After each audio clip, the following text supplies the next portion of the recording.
You've heard about the 7 deadly sins: greed, lust, envy, and so on. But investing has its deadly sins too. Avoiding them will put you on the path to higher returns. What are some of these deadly investing sins?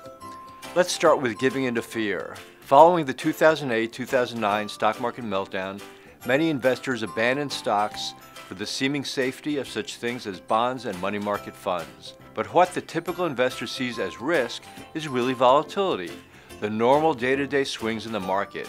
Yes, volatility can be frightening, but the real danger lies in being too afraid of risk. You lose buying power permanently. How do you redeem yourself from this fear? Put the market's day-to-day volatility out of your mind and focus on the long term. Over nearly 9 decades, the U.S. stock market has returned about 10% per year on average. Another deadly sin is neglecting to rebalance your portfolio. Rebalancing simply means returning your portfolio to the desired split among stocks, bonds, cash, and other investment categories.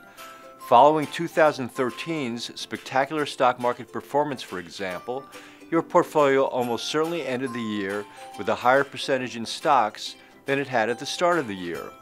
Rebalancing forces you to sell categories that are performing relatively well and buying those that are performing relatively poorly, something that may be difficult to do if you're left to your own devices. Sell high, buy low. Now there's a clever idea. A third investing sin is paying too much in fees. Unless you invest in CDs or money market funds, it's really hard to predict what your returns will be. The one thing you can control is expenses. The lower, the better. Where to start? Avoid mutual funds that charge commissions and favor funds with low expense ratios. If you're comfortable making investing decisions on your own, use a discount broker rather than a full-service broker. Also, cut down on the frequency of your stock trading to lower costs further. To see all 7 deadly sins of investing, visit Kiplinger.com and search sins.